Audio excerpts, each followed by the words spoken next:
For my room, I've chosen to redesign a bathroom. This is a 3D representation of the whole room. This here is the toilet. This is the sink. And you'll also notice an accessibility rail next to the toilet, and obviously the door. The model is roughly in a 1 to 30 centimetre scale, and for reference as well, the model person I have here is roughly 185 centimetres or about 6 foot. So the anthropometric measurement of stature was used to determine both the height of the door and the height of the room itself. As you can see, the model person, who is supposed to be on the taller side, fits comfortably in the door in terms of height, with plenty of room for anybody else who has extra requirements. For the toilet itself, knee height was used as an indication of the height of the toilet. In retrospect, it probably would have been more appropriate to source an anthropometric measurement of sitting hip height. However, as you can see, when compared to the model, the toilet would be at what would be considered a fairly regular height for a toilet compared to a person. Fingertip height was also considered when assessing the height of the sink.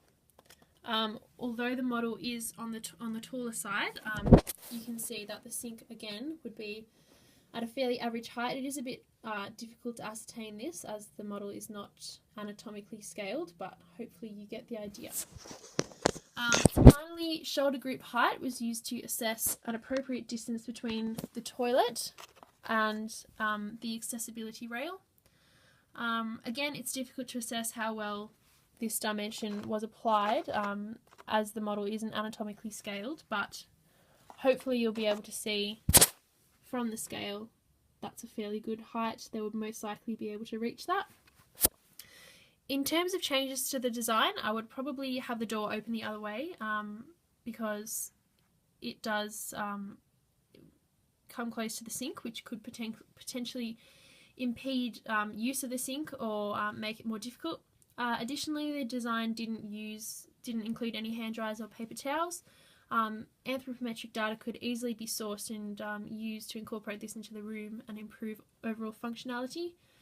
In terms of future changes, I deliberately made the room quite large, so any additional equipment would be able to fit in easily, and also what is there, so the toilet, the sink and the rail are also designed to be fairly spread out. So again, if any additional equipment may be added, for example an automatic locking door for improved accessibility, then there would definitely be enough room, making it more economic than tearing the whole room down and starting again.